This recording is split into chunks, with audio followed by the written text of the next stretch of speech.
The chandeliers inside Lord Pemberton's ballroom held 300 candles each, and every single flame seemed to lean toward Gwendolyn Vance the moment she stepped through the servants' entrance.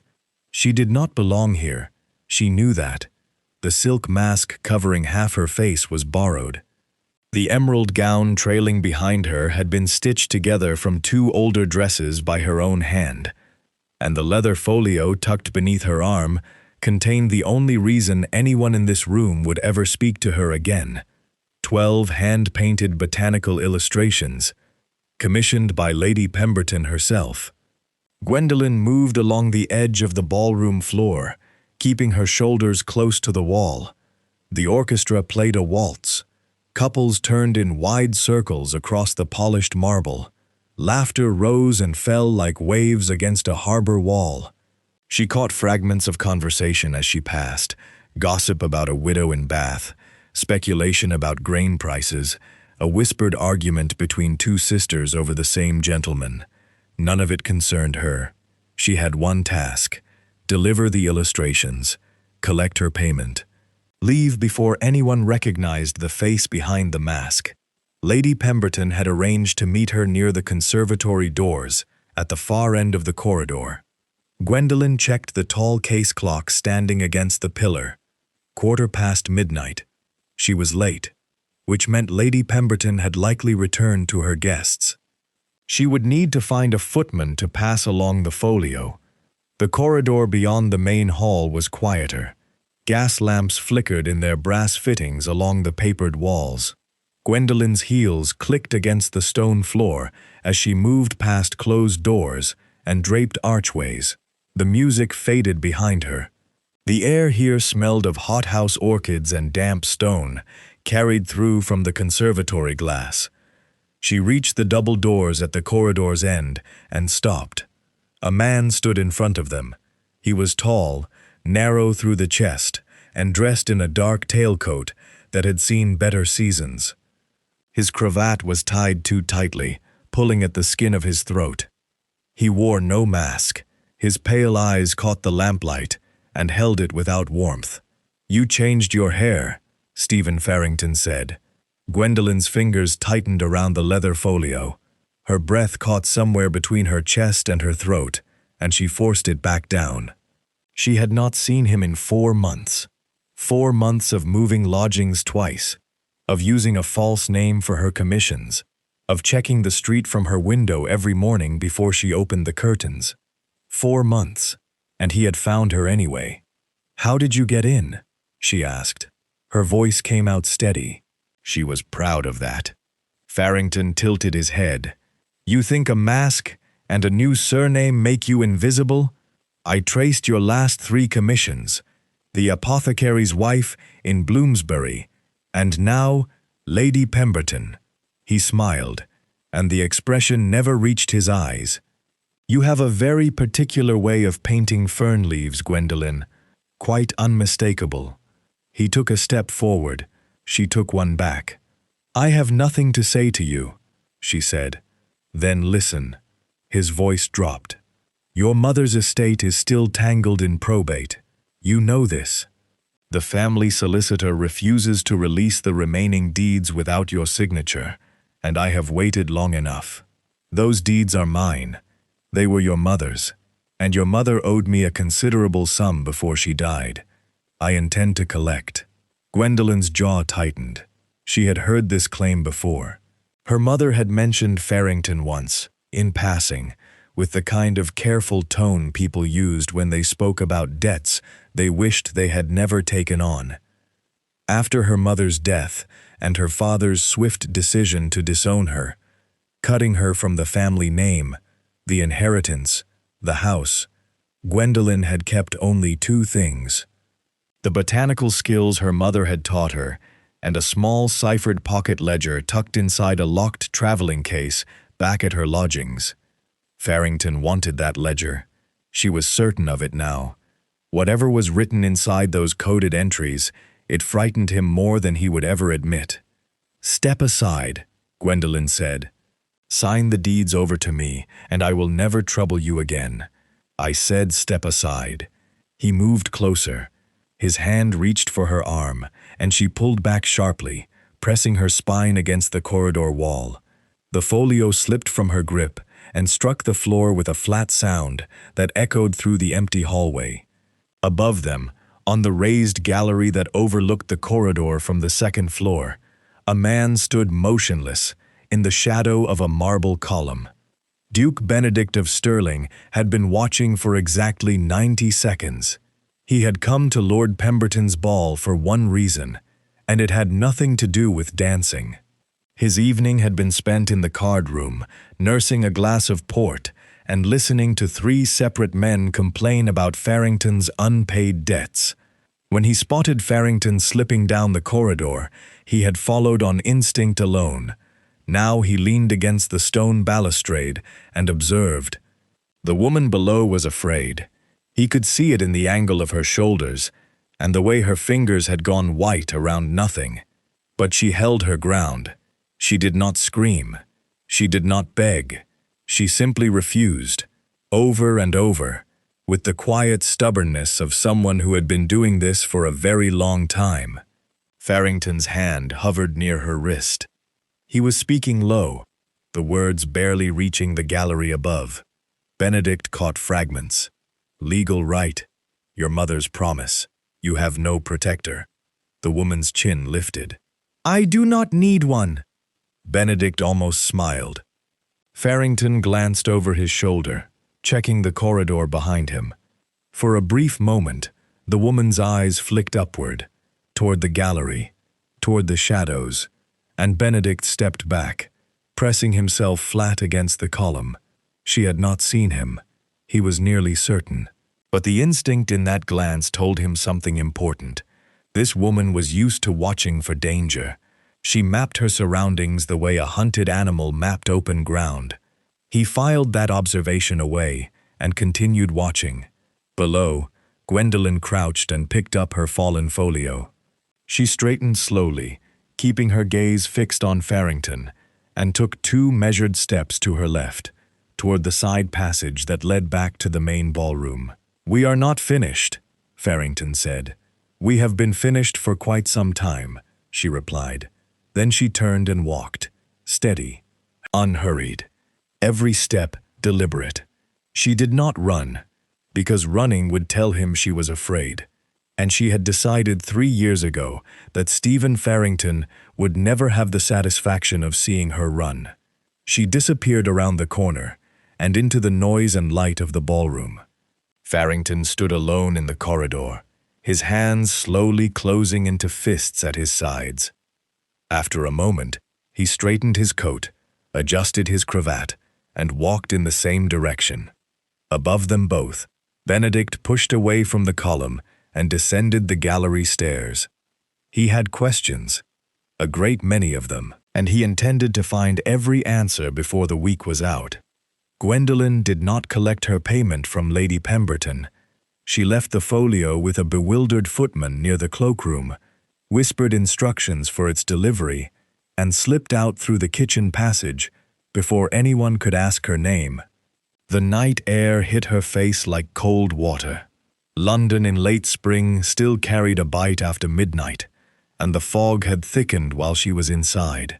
It hung low over the cobblestones, swallowing the lower halves of the iron lampposts that lined the street. Somewhere to her left, a church bell tolled 2 o'clock. A row of hired coaches waited along the pavement outside Lord Pemberton's residence. Drivers sat hunched on their boxes, coats pulled high against the damp. Gwendolyn approached the nearest one and rapped her knuckles against the side panel. Hampstead Road, she said, near the old coaching inn, past the toll gate.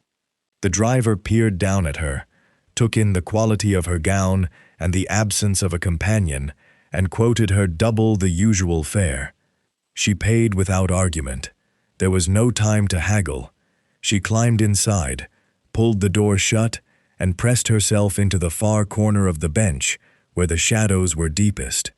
The coach lurched forward, wheels ground against the wet stone. Through the small window, she watched Lord Pemberton's house shrink behind her, its blazing windows growing dim through the fog, until they were nothing more than faint gold smudges. She pressed her palm flat against her chest and counted her own heartbeats until they slowed. 3 years. Stephen Farrington had pursued her for 3 years, ever since her father had severed her from the Vance name and cast her out with nothing more than her mother's old painting supplies and a trunk of winter clothes. Farrington had appeared within weeks, charming at first, then insistent, then something far worse.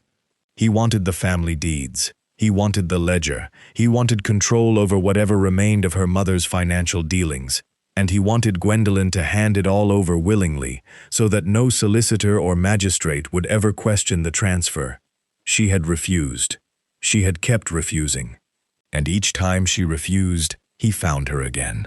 The coach turned onto Tottenham Court Road. The streets here were emptier, the buildings darker. A few taverns still spilled lamplight across the pavement, and she could hear singing from behind a closed door. The fog pressed against the coach windows like gray cotton. Then she heard hoofbeats, a single rider, moving at a canter, coming from behind. Gwendolyn leaned toward the window and looked back through the murky glass. She could make out the shape of a horse and rider, roughly 40 yards behind them, keeping pace with the coach. The rider sat tall in the saddle, and though she could not see his face through the fog, she recognized the rigid posture and the particular forward lean of a man who rode with impatience rather than skill. Farrington. Her stomach dropped. She knocked on the roof of the coach. "Faster, please." The driver muttered something she could not hear and flicked the reins. The horses picked up their pace, and the coach rattled harder over the uneven road. Gwendolyn gripped the leather strap above her head and braced her feet against the opposite bench. The hoofbeats behind them quickened to match. She thought rapidly. Her lodgings on Hampstead Road were modest, 2 rented rooms above a chandler's shop. The street was poorly lit, and the landlady bolted the front door at 11. If Farrington followed her all the way there, he would know exactly where she lived. Every room she had rented over the past year would become useless. She would need to move again, find new lodgings, a new name, a new route to deliver her commissions. The thought exhausted her more than the fear did. The coach swung left onto a narrower road. The buildings closed in on both sides, their upper stories nearly touching overhead. The fog was thicker here, pooling in the gutters and curling around the wheel spokes. Gwendolyn could no longer see the rider behind them, but she could still hear the hooves striking cobblestone in a steady, relentless rhythm. Then a second coach appeared. It came from a side street to the right, moving quickly and without any lamp burning at the front. The vehicle was larger than hers, a private carriage with dark lacquered panels and a crest she could not make out in the poor light. It pulled directly into the narrow road behind her own coach, filling the lane completely. The hoofbeats behind them faltered. Gwendolyn twisted in her seat and pressed her face to the rear window. Through the fog, she could see the dark carriage had stopped at an angle across the junction, blocking the road entirely. The rider, Farrington, it had to be Farrington, had pulled his horse up short. She heard the animal snort and stamp. A muffled voice carried through the damp air, sharp with frustration, but the words were lost before they reached her. Her own coach continued forward without slowing. The driver seemed entirely unaware that anything unusual had happened behind them. Within minutes, the narrow road opened onto a wider thoroughfare, and the fog swallowed everything in their wake. Gwendolyn sat back against the bench. Her hands were trembling. She pressed them flat against her knees and held them there until they stilled. She did not understand what had just happened. The dark carriage had appeared from nowhere, moved with clear purpose, and vanished just as quickly. It could have been coincidence, a late traveler cutting across the junction at precisely the right moment. She did not believe in that kind of coincidence. The coach reached Hampstead Road 20 minutes later.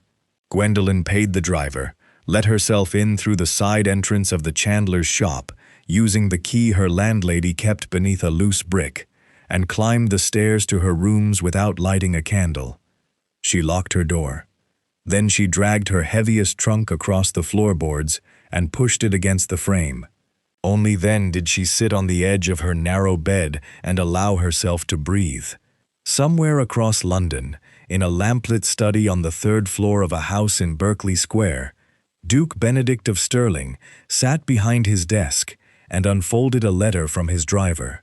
2 lines, written in a cramped but legible hand. The lady reached her lodgings safely. Farrington turned back toward the city at the junction. Benedict read the note twice, set it down beside his glass of brandy, and pulled a fresh sheet of paper toward him. He dipped his pen and began writing instructions for the morning. He had a great deal to learn about Gwendolyn Vance, and even more to learn about what Stephen Farrington was so desperate to find. 2 days passed without incident.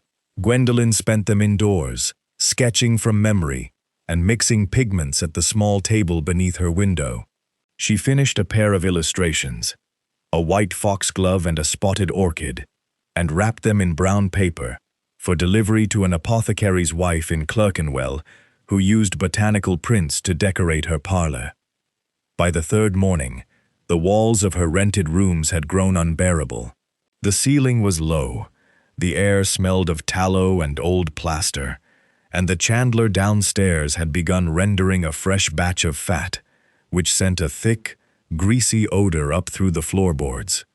Gwendolyn packed her painting satchel, pulled on her plainest day dress and a brown pelisse that made her look like a governess, and took a coach, south, toward Kew. The Royal Botanic Gardens at Kew were her cathedral.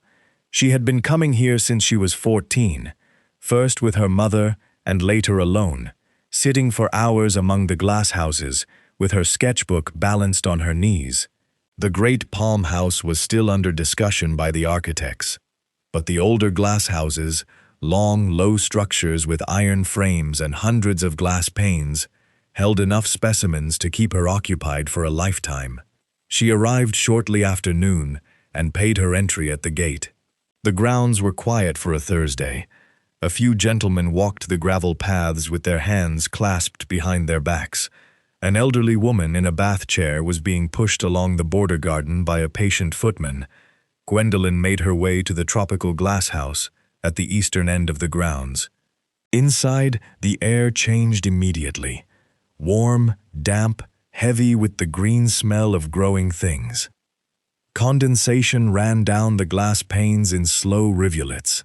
Palms and ferns pressed against the iron framework overhead, and the light filtering through the fogged glass was soft and diffused, perfect for painting. She chose a bench near a stand of tall heliconia plants, their red and orange bracts curving like the hulls of tiny boats. She unpacked her watercolors, arranged her brushes, and began laying down the first pale washes on a fresh sheet of paper. For an hour, the world outside ceased to exist. There was only the color, the shape of each petal, the way the light caught the fine hairs along a leaf's edge. Her hand moved steadily, her breathing slowed. This was the only place where she felt entirely herself, among the plants, with a brush in her hand and silence all around her. The silence broke at 1:30.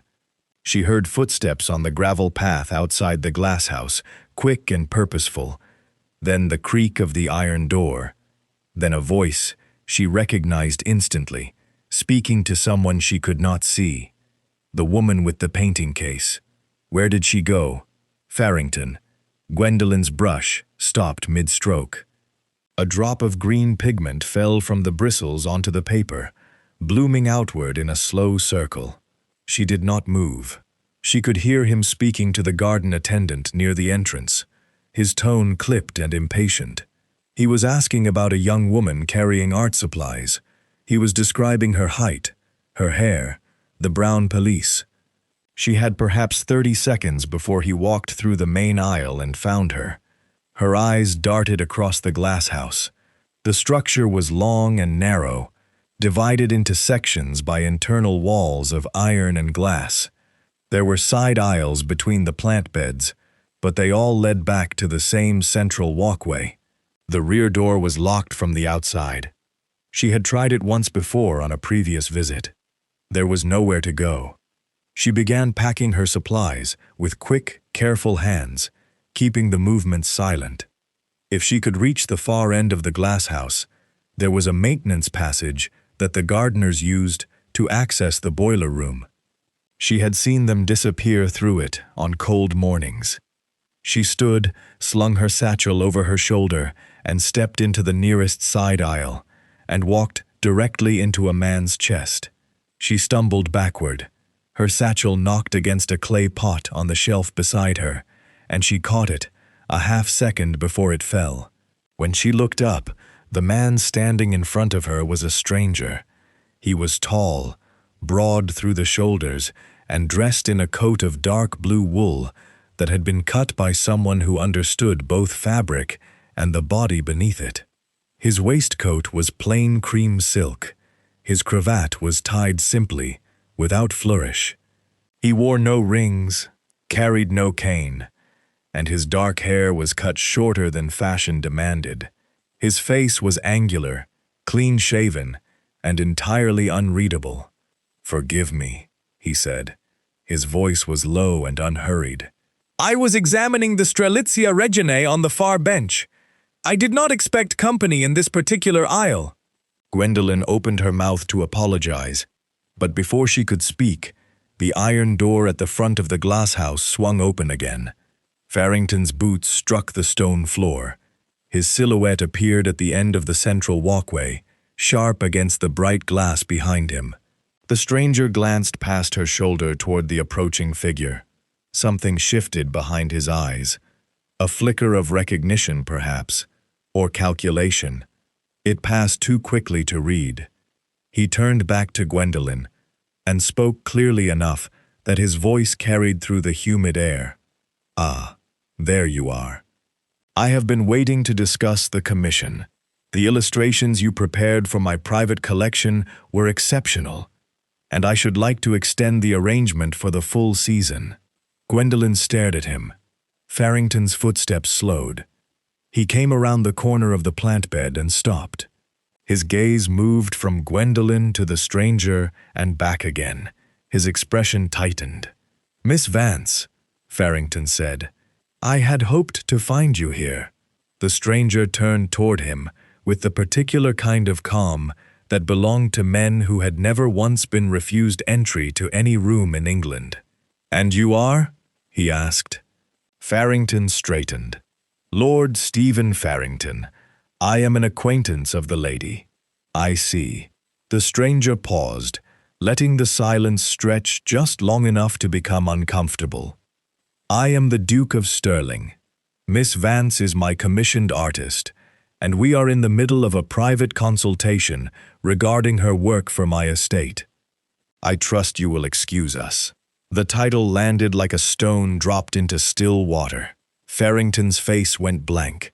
A duke outranked him so thoroughly that even standing in the same aisle without invitation was a breach of etiquette severe enough to end a man's social season. "Of course," Farrington said. The words came through his teeth. "My apologies for the interruption, Your Grace." He gave a stiff bow, turned on his heel, and walked out of the glass house without looking back. The iron door closed behind him with a groan that echoed through the glass chamber. Gwendolyn watched him go. Then she looked at the Duke of Stirling, who stood beside her, with his hands clasped loosely behind his back, as though he had done nothing more remarkable than comment on the weather.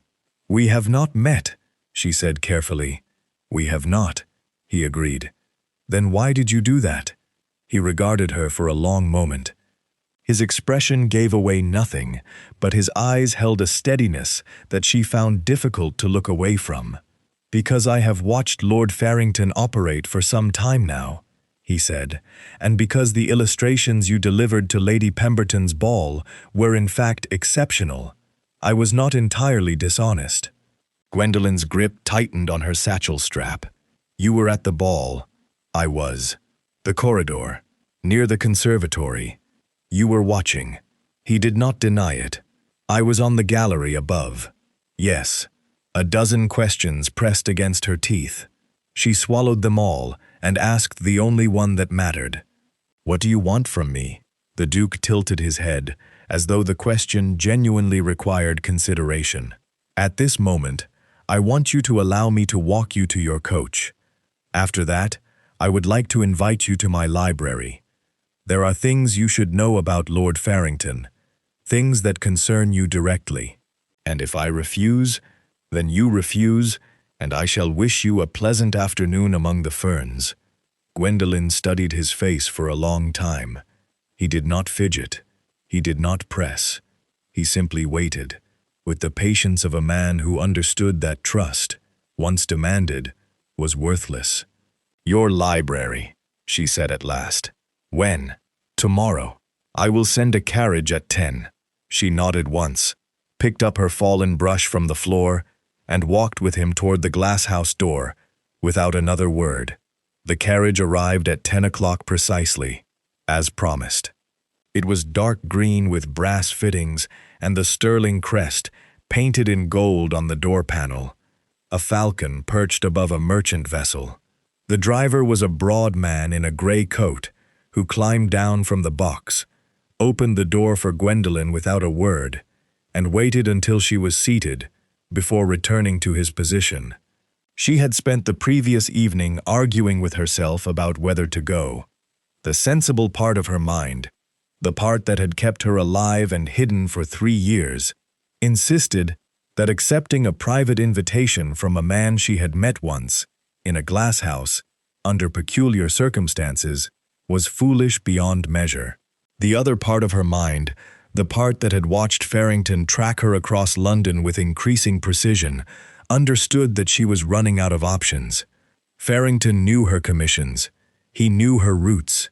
He knew her face, her habits, and her painting style well enough to trace her through her work. Whatever the Duke of Stirling intended, he had already done more to shield her in 2 encounters than anyone else had managed in 3 years. The carriage crossed Mayfair and stopped before a tall white townhouse on the eastern side of Berkeley Square. Stirling House was not the largest residence on the square, but it carried the quiet authority of old money. Clean stone, black iron railings, window boxes planted with something dark green and carefully trimmed. A butler met her at the front door and led her through a marble entrance hall, up a staircase lined with portraits she did not stop to examine, and into the library on the first floor. The room was enormous. Shelves lined every wall from floor to ceiling, filled with leather-bound volumes arranged by color and size. A rolling ladder on brass rails stood in the far corner. 2 tall windows overlooked the square below, and the morning light fell in wide columns across a Persian carpet that had faded to the color of old honey. A fire burned low in the grate, despite the season, keeping the damp at bay. Benedict stood beside a wide mahogany desk, dressed in a charcoal coat and a waistcoat the color of dark claret. He held a teacup, which he set down when she entered. "Miss Vance, thank you for coming. Thank you for sending the carriage." She glanced around the room. "You have a remarkable collection. 3 generations of Stirlings who preferred books to people. Please, sit." She took the chair opposite the desk. He remained standing for a moment, studying her with the same steady, unreadable gaze she remembered from the glasshouse. Then he sat, opened a drawer, and placed a thin leather folder on the desk between them. "Before we begin," he said, "I should tell you that I did not stumble upon you at the ball by accident. I was there specifically because I expected Farrington to attend, and I have been watching his movements for the better part of a year." Gwendolyn folded her hands in her lap. "Why?"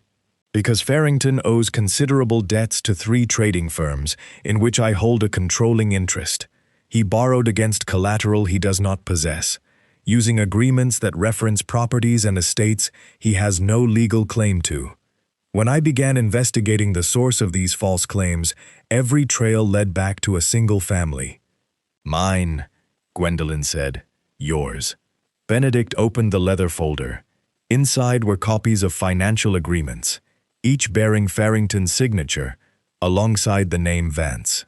He has been using your family's former estate holdings as leverage for his borrowing.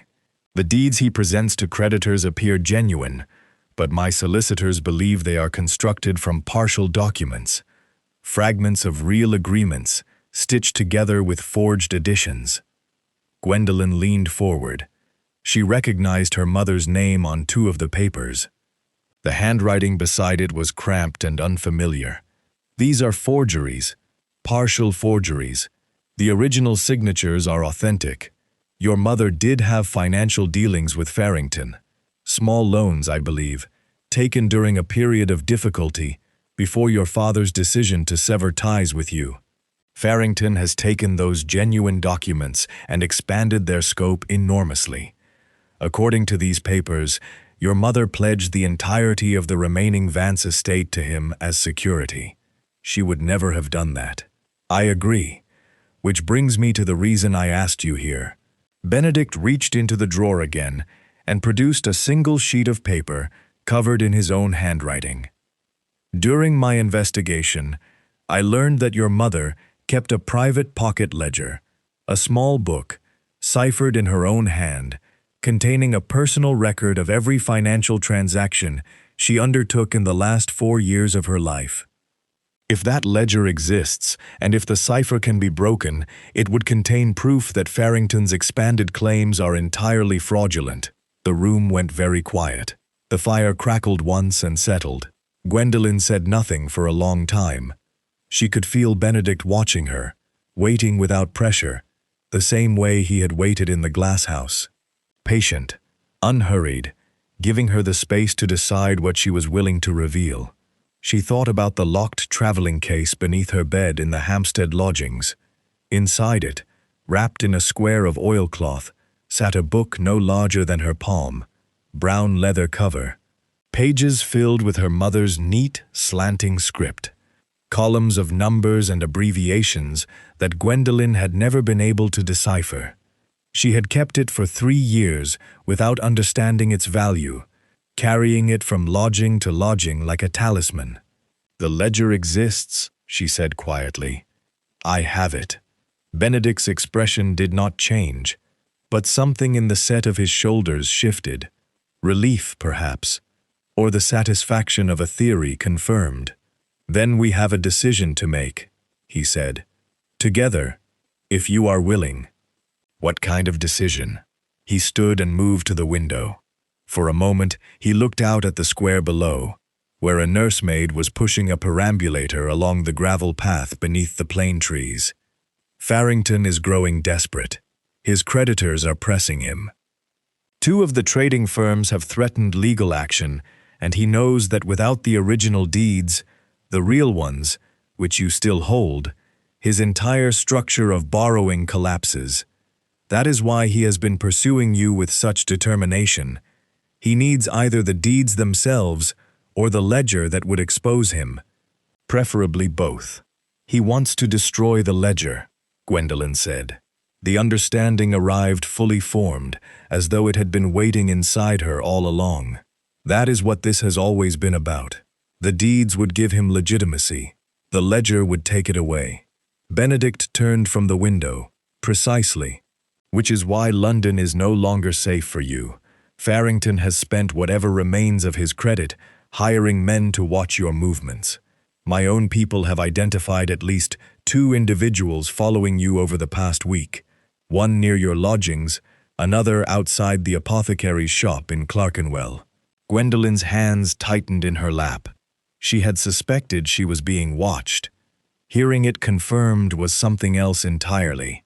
What are you proposing? She asked. I have an estate in Yorkshire, Stirling Hall, on the edge of the moors. It is remote, well-staffed, and very nearly impossible to approach without being seen. I propose you travel there with the ledger, under my protection, and we work together to break the cipher. Once we have the evidence, my solicitors can present it to the courts. Farrington's claims will be dismantled, and your family's remaining estate can be restored to you legally. Gwendolyn searched his face. "And what do you gain from this arrangement? Farrington's fraudulent agreements have entangled my trading interests. Dissolving them restores my own position. I will not pretend this is purely charitable, Miss Vance. I have my own reasons. But our interests align completely, and I would rather work with you than around you." She appreciated the honesty. It was easier to trust a man who admitted his own motives than one who cloaked self-interest in generosity. "When would I leave?" she asked. "Tomorrow morning. The journey takes 3 days by post-chaise. I will arrange outriders for the road and send word ahead to prepare the house." Gwendolyn looked down at her hands, then at the forged papers spread across the desk, then at the Duke of Stirling, who stood by the window with the morning light behind him, waiting for her answer, with the same quiet certainty he seemed to carry into every room. "Tomorrow, then," she said. The post-chaise departed from the coaching yard at the White Horse Inn on Fetter Lane at 6:30 in the morning. The sky was grey and flat, the kind of London overcast that promised neither rain nor sun, but simply hung there like a damp ceiling pressing down on the rooftops. Gwendolyn had packed her belongings the previous evening. Everything she owned fit into 2 trunks, one for her clothes and personal effects, the other for her painting supplies, her brushes, her pigments, and the locked traveling case containing her mother's ledger. She had wrapped the case in a wool shawl and buried it beneath 3 layers of folded linen at the bottom of the second trunk. If anyone opened it, they would see paintbrushes and petticoats. Nothing worth stealing. Benedict did not travel with her. He had explained, over tea the previous afternoon, that his presence in a post-chaise with an unmarried woman would generate precisely the kind of attention they were trying to avoid. He would travel separately on horseback, taking a faster route and arriving at Stirling Hall a full day ahead of her. In the meantime, 2 of his outriders, mounted men in plain clothing who carried no visible weapons beyond riding crops, would shadow her carriage at a distance of roughly a quarter mile. She had not seen them yet, but she trusted they were there. Benedict struck her as the kind of man whose arrangements worked exactly as described. The first day of travel passed without difficulty. The post-chaise followed the Great North Road through Barnet, Hatfield, and Welwyn, stopping to change horses at the coaching inns along the route. Gwendolyn kept the curtains drawn and ate her meals inside the carriage rather than entering the public rooms. At each stop, the postilion, a wiry young man named Gibbs who spoke very little and drove very well, brought her bread, cold meat, and tea in a tin cup. She paid him extra for the trouble, and he touched his cap each time, without comment. The landscape changed gradually as they moved north. The dense brick terraces and market gardens around London gave way to open farmland, hedgerows thick with hawthorn, and fields of young barley rippling under the wind. Church spires rose from villages set back from the road. Cattle stood in clusters beneath oak trees. The air through the carriage window smelled of cut grass and turned earth, and for the first time in months, Gwendolyn felt something close to calm. It did not last. On the second afternoon, just south of Grantham, the carriage struck a deep rut in the road, and the front axle cracked. Gwendolyn heard the sound, a sharp, splintering report like a branch breaking, and braced herself against the seat as the vehicle lurched sideways and ground to a halt at an ugly angle. Gibbs climbed down, examined the damage, and delivered his assessment through the window, in 4 words. "Axle's gone, miss." Finished. They were stranded on a stretch of road between 2 staging posts, with open fields on either side and no village in sight. The nearest inn was the Angel at Grantham, roughly 3 miles ahead. Gibbs proposed walking to fetch a replacement carriage, while Gwendolyn waited with the luggage. She did not like the idea of sitting alone on an empty road with her mother's ledger packed in a trunk behind her. But the alternative, walking 3 miles in thin-soled shoes along a rutted highway, was equally unappealing. "How long?" she asked. "2 hours, perhaps 3, depending on what they have available," she agreed. Gibbs unhitched the horses, mounted one, and rode north toward Grantham at a brisk trot. The other horse stood patiently in the traces, flicking its ears at passing flies. Gwendolyn climbed out of the tilted carriage and stood on the roadside. The wind was stronger here than it had been in London. It came across the flat fields in long, steady gusts that pressed her skirts against her legs and pulled loose strands of hair from beneath her bonnet. She folded her arms and watched the road behind her. For 20 minutes, nothing moved. A crow landed on a fence post, regarded her with one black eye, and flew away. A cart appeared in the distance, drawn by a heavy draft horse, and passed without stopping. The driver nodded to her. She nodded back. Then she heard hoofbeats, coming from the south, moving fast. Her chest tightened. She stepped behind the carriage and pressed her back against the rear panel, placing the vehicle between herself and the approaching rider.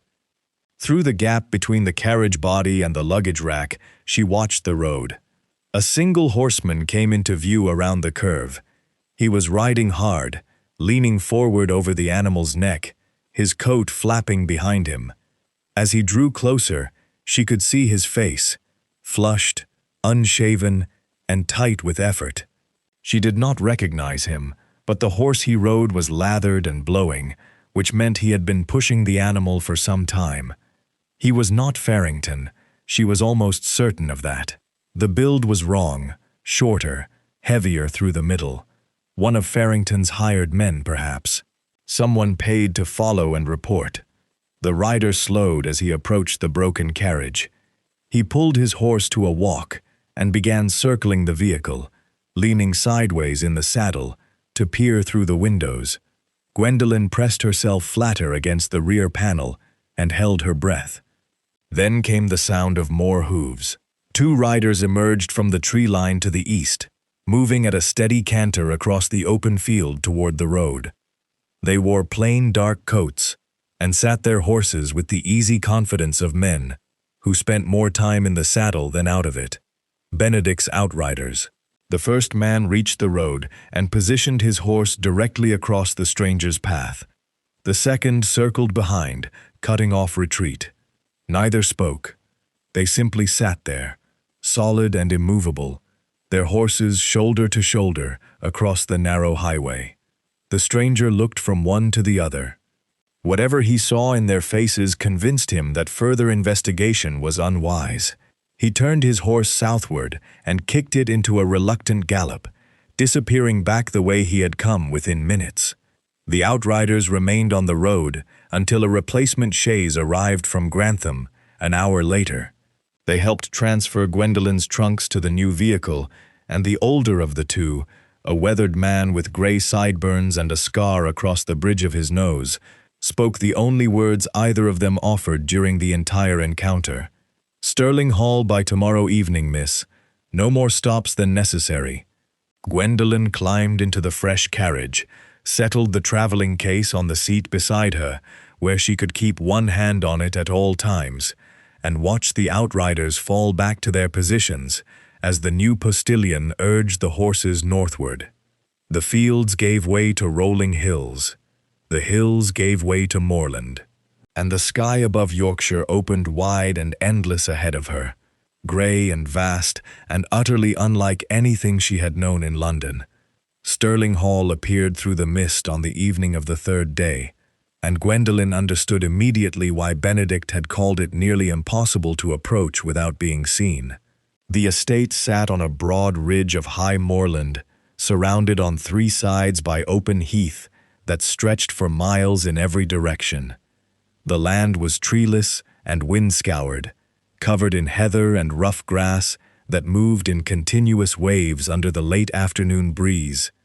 A single road approached from the south, climbing steadily through a series of low stone walls before reaching the main gates, tall iron structures set between pillars of dark Yorkshire stone, each topped with the sterling falcon. The house itself was built from the same stone, weathered to a deep gray that made it look as though it had grown directly from the moor. It was not a pretty house. It was long and solid, with mullioned windows, a central courtyard, and a square tower at the eastern end that rose 2 stories above the roofline. Smoke drifted from 4 of the chimneys. Lamplight glowed behind several of the ground floor windows, warm against the gathering dusk. The carriage passed through the gates and rattled up a gravel drive lined with low box hedges. A groom appeared from the stable block to take the horses. The front door opened before Gwendolyn had finished stepping down from the chaise, and a housekeeper in a dark gray dress and white cap descended the stone steps to greet her. "Miss Vance, I am Mrs. Alderton. His Grace asked me to see you settled. Your rooms are prepared on the first floor, facing south. Supper will be served in the small dining room at 8. The efficiency was startling. Within 15 minutes, Gwendolyn found herself standing in a bedroom larger than her entire Hampstead lodging. The bed was canopied in pale blue damask. A writing desk sat beneath the window, already supplied with paper, ink, and a penknife. A fire burned steadily in the grate, and someone had placed a vase of fresh white roses on the mantelpiece. A small gesture that carried more warmth than all the fine furniture combined. Her trunks arrived shortly after. She unpacked the traveling case first, checking the lock twice, before placing it inside the wardrobe behind a stack of folded blankets. Then she washed her face with water from the china basin, changed into a clean dress, and went downstairs. Benedict was waiting in the entrance hall. He looked different here than he had in London, less guarded perhaps, or simply more comfortable within walls that belonged to him. His coat was lighter, his cravat looser, and he stood with one hand resting on the carved newel post at the base of the staircase, in the manner of a man who had grown up sliding down its banister. "You arrived safely," he said. "Gibbs sent word about the broken axle at Grantham. I trust the replacement carriage was adequate." "It was. Your outriders were also adequate." One of them speaks, incidentally. The corner of his mouth moved. It was the closest thing to a smile she had seen from him. "That would be Harding. He has been in my family's service for 22 years. I believe that sentence may have been his longest since the coronation." They ate supper in a small paneled room adjacent to the main dining hall. Mrs. Alderton served roast mutton, boiled potatoes, and a dish of early peas, followed by a simple pudding of stewed apples and cream. The food was plain and good, and Gwendolyn ate more than she had managed in weeks. There was something about the solidity of the house, the thickness of the walls, the weight of the silver, the steady tick of the long case clock in the corner, that loosened the tight knot she had been carrying beneath her ribs since the night of the ball. After supper, Benedict led her to the study. It was a smaller room than the London library, but better suited to work. A single desk, 2 leather chairs, and shelves lined with ledgers, maps, and estate records, rather than decorative volumes. A pair of oil lamps cast a steady yellow light across the desk surface. Gwendolyn retrieved the traveling case from her room and brought it downstairs. She set it on the desk, turned the key, and lifted the lid. Inside, wrapped in its square of oilcloth, sat her mother's pocket ledger. She placed it between them. It was a modest thing, brown calfskin, scuffed at the corners, no larger than a gentleman's card case. The pages inside were covered in her mother's handwriting, small and precise, arranged in columns of numbers, initials, and abbreviations that followed no system Gwendolyn had ever been able to identify. Benedict examined it with careful hands, turning the pages slowly, holding each one up to the lamplight. He did not rush. He treated the book with the attentiveness of a man who understood that the object in his hands represented everything Gwendolyn's mother had thought worth hiding. "The cipher is alphabetical," he said after several minutes. "Your mother used a substitution key. Each letter stands for another. The numbers appear to be sums. recorded in a consistent format: date, recipient, amount, purpose. If we can identify the key, the rest will follow. How do we find the key? He set the ledger down and pulled a sheet of paper toward him. Frequency. In any English text, certain letters appear more often than others. E is the most common. T follows. If we count the occurrences of each symbol in the cipher and match them to the known frequency of English letters, we can begin to reconstruct the alphabet your mother used. It was painstaking work. They sat across from each other at the desk, each taking a section of the ledger, counting symbols and recording their tallies on separate sheets. The long case clock marked the hours. The fire burned low and was rebuilt by a footman who entered silently and left without being acknowledged. Mrs. Alderton brought tea at 11 and again at 1 in the morning, each time placing the tray on the side table with a look of resigned disapproval that Benedict cheerfully ignored. By 2:30, they had the first 12 letters of the substitution key. By 4 o'clock, they had enough to begin reading partial entries. Gwendolyn's hands trembled as the words emerged from the coded text, her mother's voice rising from the page like something preserved in amber. The entries confirmed everything Benedict had suspected. Her mother's dealings with Farrington had been limited to 2 small loans, both repaid in full within a year. There was no pledge of estate property, no transfer of deeds, no outstanding obligation of any kind. Every document Farrington had presented to his creditors was built on a foundation of forgery. Gwendolyn sat back in her chair and pressed her fingers against her closed eyes. The clock struck 5. Beyond the study windows, the first gray light of dawn was spreading across the moor, turning the heather from black to deep purple. "He built his entire fortune on lies about my mother," she said quietly. Benedict set down his pen. "He did, and now we have the proof to dismantle every one of them." She lowered her hands and looked at him across the desk, across the scattered papers and empty teacups, and the small brown ledger that had traveled with her through 3 years of hiding.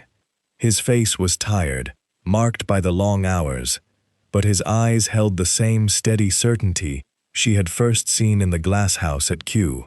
"Thank you," she said. She meant it for more than the cipher work, and she suspected he understood that. He inclined his head. "Get some rest, Miss Vance. Tomorrow we prepare the legal case, and after that, Lord Farrington's difficulties begin in earnest." 2 days of quiet followed. Gwendolyn spent them painting in the conservatory at the western end of Stirling Hall, a long glass structure filled with ferns, climbing jasmine, and a collection of potted citrus trees that had no business surviving this far north, but seemed to thrive under the care of Benedict's head gardener, an elderly Scotsman named Dundas, who spoke to the plants more than he spoke to people. The conservatory was her favorite room in the house. It reminded her of Kew, but smaller and more personal, with the wild moorland pressing against the glass on all sides instead of the manicured lawns of a public garden. She painted for hours each day, working on a series of illustrations of the estate's botanical specimens that Benedict had commissioned, genuinely, this time, as a gift for the university library in York. On the evening of the 10th day since her arrival, the weather turned. The rain began at dusk, moving across the moor from the west, in heavy gray sheets that obscured the horizon and drummed against the windows of the house, with a sound like scattered gravel. The wind rose steadily through the evening, rattling the shutters and pushing draughts beneath the doors that made the candle flames dance on their wicks. By 9 o'clock, the paths around the estate were running with water, and Dundas had retreated to his cottage near the kitchen garden, declaring the night unfit for anything with sense. Gwendolyn had been reading in the study when the storm worsened. Benedict was elsewhere in the house, meeting with his estate steward about a tenant matter on the northern boundary. Mrs. Alderton had retired early with a headache. The house staff moved quietly through the corridors, securing windows and banking fires against the cold that came with the rain. At 10:30, Gwendolyn closed her book and decided to check on her painting supplies in the conservatory. She had left several illustrations drying on the workbench that afternoon, and the thought of moisture from the storm reaching her paper troubled her enough to pull on a shawl and carry a candle down the corridor. The conservatory was separated from the main house by a short covered passage with a flagstone floor and glass panels on both sides. In daylight, the passage was bright and pleasant. At night, during a storm, it was something else entirely. Rain hammered against the glass inches from her face, and the wind made the iron framework groan and shift in ways that sounded almost human. She pushed open the conservatory door and stepped inside. The air was warm and damp, heated by the pipes that ran beneath the floor from the estate's boiler house. Her candle threw long shadows between the plant stands, turning the ferns into dark, reaching shapes that swayed gently in unseen currents. Her paintings were safe. She checked each one, touching the corners of the paper to confirm they were dry, and stacked them carefully inside a leather portfolio. She was fastening the ties when she heard the sound. Glass. Breaking. Somewhere at the far end of the conservatory, beyond the row of citrus trees, near the external door that opened onto the kitchen garden path. Gwendolyn froze. The candle trembled in her hand. She listened. Rain and wind. The creak of iron. And then, footsteps. Heavy, deliberate, crunching on broken glass. Someone was inside the conservatory. She set the candle down on the workbench, very slowly, and pressed herself behind the nearest plant stand, a tall iron frame holding 3 tiers of potted ferns. Through the fronds, she could see the far end of the glass house. A shape moved between the citrus trees, tall, narrow, wearing a dark coat slick with rain. Farrington. He had come in through the external door, shattering one of the lower glass panes to reach the handle on the inside. He moved through the conservatory with purpose, checking between the plant rows, his head turning left and right as he searched. Gwendolyn's mind worked rapidly. The passage back to the main house was behind her, 15 feet away. If she moved quietly, she could reach it before he saw her. But the flagstone floor of the passage would carry the sound of her footsteps, and Farrington was close enough to cover the distance before she could reach the house door and bar it behind her. She looked around the conservatory. Dundas kept the space meticulously organized, and she had spent enough hours here over the past 10 days to know every corner of it. The internal layout was divided into 3 sections by iron-framed glass partitions, each fitted with heavy safety grills that could be closed and locked to isolate sections during winter heating. The grills were designed to retain warmth, with iron bars set close enough together that nothing larger than a cat could pass through. The locking mechanism was simple, a sliding bolt on the inner side of each grill, operated by a handle set into the frame at waist height. Gwendolyn moved. She stepped out from behind the plant stand, keeping low, and crossed to the nearest partition. The grill was folded open against the wall. She gripped the iron frame and pulled it across the opening, wincing as the hinges let out a low, metallic groan. Farrington's head snapped toward the sound. Gwendolyn. His voice was hard, stripped of the false courtesy he had worn in London. He started toward her, his boots grinding on the stone floor. She slammed the grill shut and drove the bolt home. The iron rang like a bell struck with a hammer. Farrington reached the grill 2 seconds later, his hands wrapped around the bars, his knuckles white. Through the lattice of iron, his face was close enough that she could see the rain still dripping from his hair and the vein pulsing at his temple. "Open this," he said. "No." She backed away from the grill, turned, and ran to the second partition. This one divided the middle section from the entrance passage. She hauled it shut and bolted it, then did the same with the third grill that sealed the passage from the main house corridor. Farrington was trapped in the outer section of the conservatory, caged behind iron bars in the very room he had broken into. The rain pounded on the glass above his head. The wind howled through the shattered pane behind him, sending water streaming across the flagstones around his feet. He pulled at the grill. It held firm. Dundas maintained every piece of ironwork on the estate with the same devotion he gave his plants, and the bolts were thick, oiled, and seated deep into the stone threshold. "You cannot keep me here," Farrington said. His voice shook with something between fury and disbelief. "I believe I already have," Gwendolyn replied. She stood on the far side of the second grill, her shawl pulled tight around her shoulders, breathing hard but steady. The candle on the workbench behind her cast a weak circle of light that caught the iron bars between them and turned them into long vertical shadows across the floor. She did not wait for his response. She turned, walked through the passage into the main house, and went directly to find Benedict.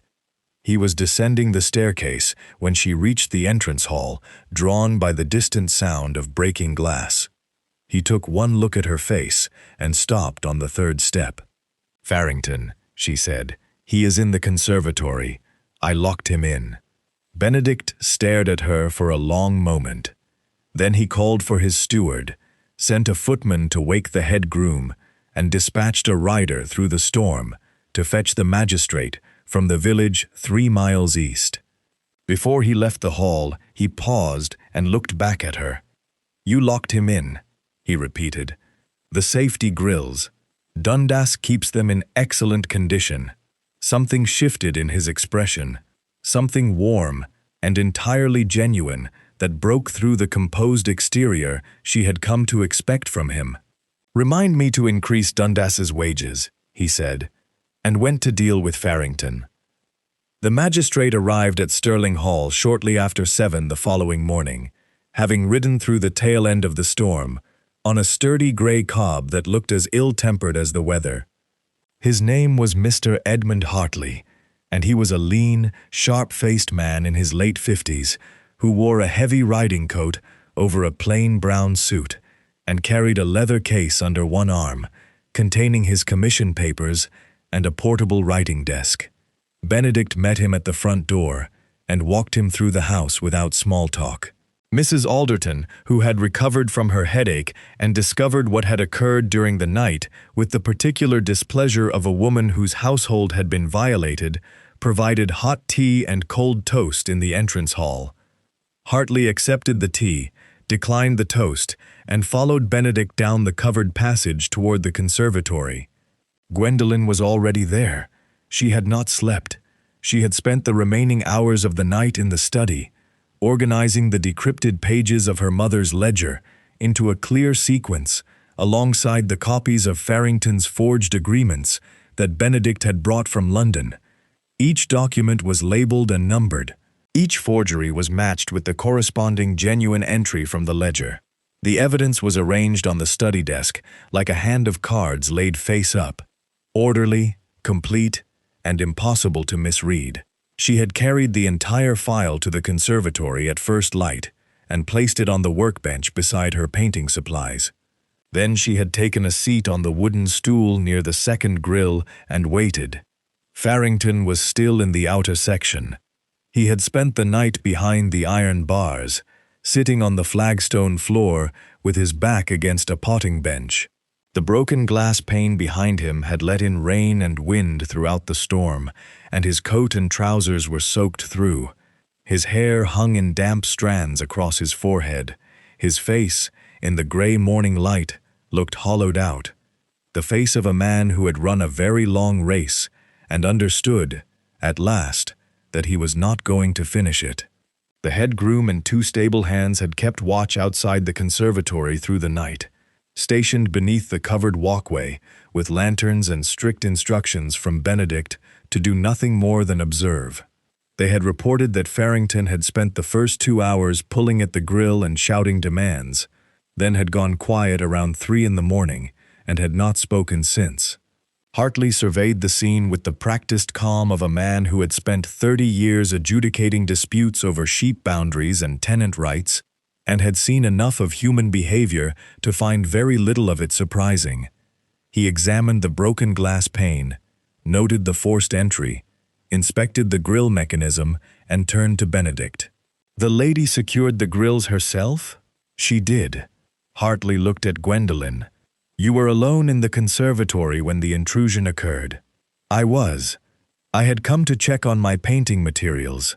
I heard the glass break and saw Lord Farrington enter through the external door.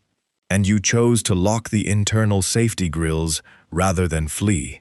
The passage to the main house would have given him a clear line of pursuit.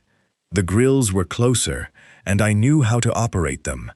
Hartley made a note in his portable writing desk. His pen scratched steadily across the paper. "Sensible," he said, which, from a Yorkshire magistrate, appeared to be high praise. Benedict stepped forward and placed the leather file of documents on the workbench. "Mr. Hartley, before we address the matter of trespass, there is a broader issue I must bring to your attention. Lord Farrington's presence here is connected to a sustained pattern of fraud involving forged financial agreements." He opened the file and laid out the evidence piece by piece. The original ledger, the decrypted entries in Gwendolyn's mother's hand, the forged agreements bearing the Vance family name, the comparison sheets showing exactly where genuine signatures had been extracted and attached to fabricated documents. Benedict presented each item clearly, without embellishment, allowing the evidence to carry its own weight. Hartley examined the papers with methodical attention. He read each forged agreement alongside its corresponding ledger entry. He compared signatures. He asked precise questions, dates, sums, the names of the trading firms involved, and recorded Benedict's answers in his cramped, careful script. Farrington watched from behind the grill. He said nothing during the first 20 minutes of the examination. His eyes followed the documents as they passed between Benedict and the magistrate, and Gwendolyn could see his throat working, swallowing against something he could not quite force down. When Hartley reached the final forged agreement, the one claiming that Gwendolyn's mother had pledged the entire remaining Vance estate as security for a loan of £12,000, Farrington spoke. "That document is genuine." Every head in the room turned toward him. "The late Mrs. Vance signed that agreement in my presence," Farrington continued. His voice was hoarse from the long night, but he pushed the words out with the desperate energy of a man throwing his last card onto the table. "The ledger proves nothing. It is a private diary, coded in a cipher that could be interpreted in any number of ways. I challenge its accuracy entirely." Hartley looked at him over the rim of his spectacles. "You are claiming this agreement is authentic?" "I am." "Then perhaps you can explain why the ink used for Mrs. Vance's signature on this document matches the ink on 3 of her other genuine papers from 1802, while the body of the agreement is written in an ink formulation that was not commercially available in England until 1805. The conservatory went very quiet. Rain dripped steadily from the broken pane behind Farrington. A blackbird sang somewhere in the kitchen garden beyond the glass. Farrington opened his mouth. Nothing came out. Benedict glanced at Gwendolyn. She met his gaze briefly. He had not mentioned the ink analysis to her. He had commissioned it independently through his London solicitors, a separate line of evidence that he had held in reserve like a chess piece kept behind the front rank until the exact right moment. Hartley closed his writing desk with a decisive snap. "Lord Farrington, you are detained on charges of trespass upon a private estate, forced entry through destruction of property, and the presentation of fraudulently constructed financial documents to creditors. You will be transferred to the custody of the county officers and held pending formal proceedings at the assizes." He turned to Benedict. "Your Grace, I will require the original documents for the court record. Copies may be retained by your solicitors." "They will have everything they need by this afternoon," Benedict said. Hartley nodded. tucked his writing desk under his arm, and walked to the conservatory door. He paused and looked back at Gwendolyn, who still sat on the wooden stool beside her painting supplies, with the leather file resting on her knees. "Miss Vance, your mother kept a remarkably thorough record." "She was a remarkably thorough woman," Gwendolyn said. Hartley gave a short nod that carried something close to respect, and left to arrange for the county officers. 2 men arrived from the village within the hour. They were broad, unhurried men in heavy coats who unlocked the grill with the key Dundas provided and escorted Farrington out through the kitchen garden without ceremony. He went quietly. The fight had drained out of him somewhere during the night, leaking away through the hours of darkness and cold, and the steady understanding that the walls he had built around himself were coming apart. Gwendolyn stood at the conservatory window and watched them lead him down the gravel path toward a waiting cart.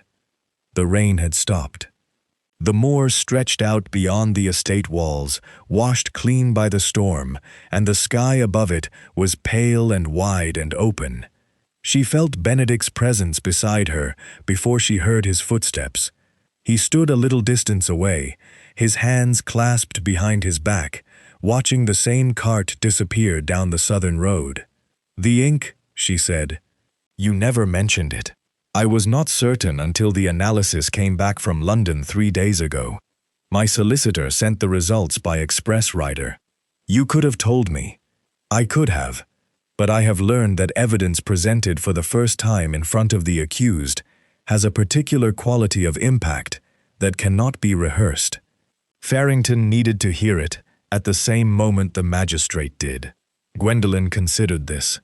She wanted to be angry at being kept uninformed, but the logic was sound, and the result was sitting in the back of a county cart, heading toward a holding cell in the village.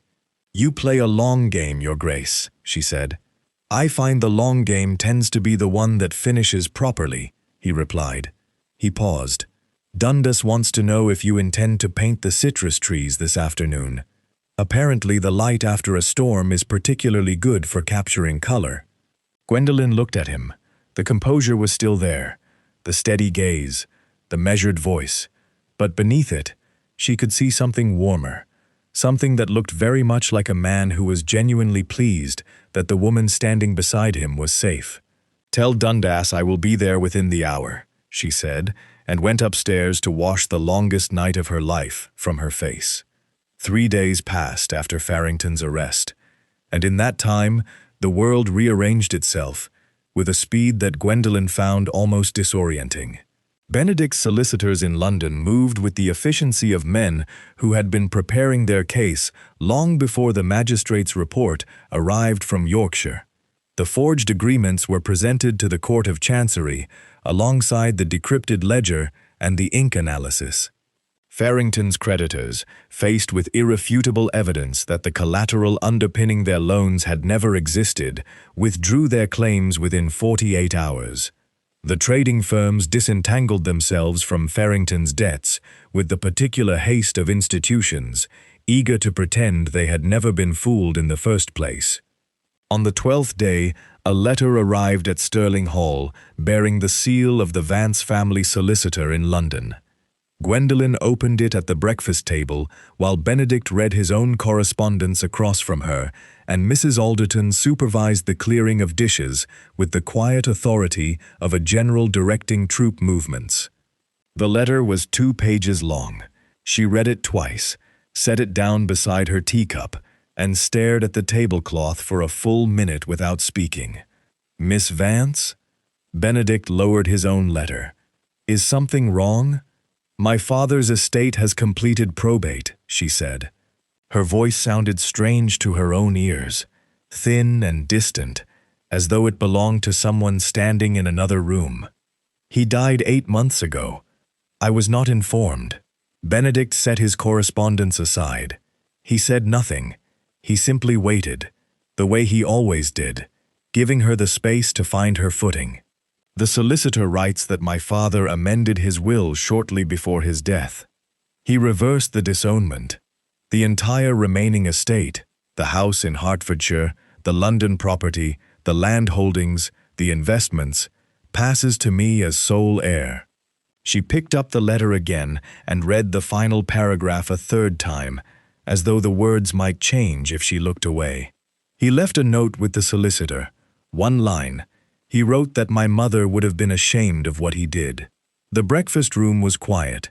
Morning light came through the tall windows and lay in warm squares across the polished floor. Outside, a gardener pushed a wheelbarrow along the gravel path, its wheels squeaking in a steady rhythm. "Will you return to London to claim it?" Benedict asked. "I must. The solicitor requires my presence to finalize the transfer. There are signatures, witnesses, the usual proceedings." She folded the letter carefully and placed it inside her sleeve, against her wrist, where she could feel the paper's edge against her skin. "I intend to leave within the week." Benedict nodded. "I will arrange the carriage." The next 3 days carried a peculiar weight. Gwendolyn continued her painting in the conservatory. Dundas had replaced the broken pane and scrubbed every trace of Farrington's intrusion from the flagstones, but her concentration drifted. She found herself pausing mid-brushstroke to look out through the glass at the moor, watching the light shift across the heather as the afternoon shadows lengthened, memorizing the colors the way she memorized the colors of a specimen she might never see again. She had been at Stirling Hall for 17 days. It was the longest she had stayed anywhere in 3 years, and the house had settled around her in ways she had not expected. She knew which stair creaked on the main staircase.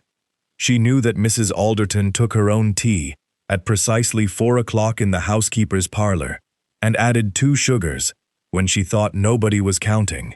She knew that Dundas talked to his citrus trees in Gaelic every morning, and that the library smelled of leather and cedar and old paper, and that the view from her bedroom window at dawn turned the moor into something so beautiful it made her chest ache. She knew, though she had not allowed herself to examine the knowledge too closely, that she did not particularly want to leave. On the 14th morning, she came downstairs with her traveling case packed and her trunks ready for loading. The carriage was due at 11. She had dressed in her brown pelisse, the same one she had worn to Kew, the same one she had arrived in, and her bonnet was tied beneath her chin. Benedict was not in the entrance hall. Mrs. Alderton directed her, with a look that suggested she knew more than she was letting on, toward the rose garden at the southern side of the house.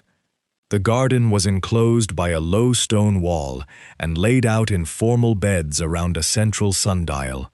The roses were in full bloom, deep reds, pale pinks, and creamy whites that filled the enclosed space with a scent so thick it was almost tangible. The morning was clear and warm, the first truly fine day since the storm, and the sky above the moor was a pale, washed blue that stretched from one horizon to the other without a single cloud. Benedict stood beside the sundial. He wore no coat. His shirt sleeves were rolled to the elbow, and there was a smudge of earth on his left hand that suggested he had been helping Dundas with something before she arrived. He looked up when she came through the garden gate, and for a moment his expression was entirely unguarded, open, uncertain, and human in a way she had never seen from him before. "I wanted to speak with you before the carriage is brought round," he said. "Then speak." He looked down at his hands, rubbed the earth from his fingers with his thumb, and began. "You are about to become a woman of considerable means, Miss Vance. Your family name will be restored. Your independence will be absolute. You will have no need of anyone's protection or patronage, least of all mine. I am aware of that. Good, because what I am about to say has nothing to do with protection." He met her eyes. "I would like to offer you a position. The estate library and archive at Stirling Hall have been neglected for 2 generations. The collection is vast, disordered, and in need of someone with the intelligence and patience to catalogue it properly. The botanical records alone would take a year. I am offering you the post of Master Archivist, with full authority over the collection, a private study of your own, and complete freedom to continue your illustration work." Gwendolyn studied him. The wind moved through the roses beside them, carrying petals across the gravel at their feet. "You are offering me employment," she said. "On the morning I become an heiress. I am offering you a reason to stay. The employment is simply the only respectable framework I could construct on short notice." He paused.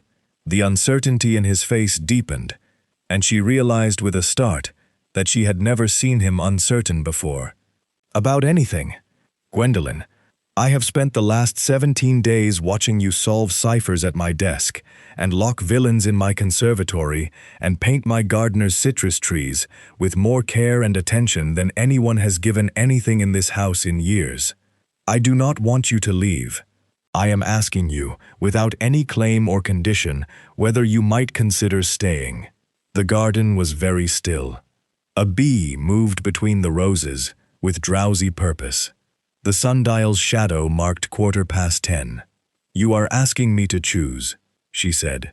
"I am asking you to know that there is a choice. London and your inheritance will be there whether you go today or next month. Sterling Hall will be here regardless. And he stopped, started again. "I will be here. That is all I can offer. Myself, this house, and a library in desperate need of organization." Gwendolyn looked at him for a long time. She thought about the 3 years she had spent running, the rented rooms, the false names, the constant watching, the constant moving, the constant weight of being alone in a world that had decided she did not matter. She thought about the night in the conservatory, and the morning after, and the quiet hours at the desk, cracking her mother's cipher, while the clock ticked, and the fire burned low, and the man across from her treated her as an equal, without ever once making a performance of it. She reached up and untied her bonnet. She pulled it from her head, held it at her side, and let the morning breeze move through her hair. "I will need a desk by the south window," she said. "The light there is best for detail work." Benedict exhaled. It was a small sound, barely audible, but it carried the weight of something he had been holding very carefully inside his chest. "I will have it arranged this afternoon," he said, "and Dundas will need to understand that I intend to reorganize the conservatory shelving. His current system is affectionate but chaotic. I will warn him, he may not speak to you for a week. I can live with that." She looked out past the garden wall at the moor beyond, wide, open, drenched in morning light, stretching toward a horizon she could not see the end of. Then she looked back at the man standing beside the sundial, with earth on his hands, and hope written plainly across his face, for the first time since she had known him. "Show me the library," she said. He offered his arm. She took it, and they walked together back through the rose garden, through the old stone doorway, and into the house that was already beginning to feel like home.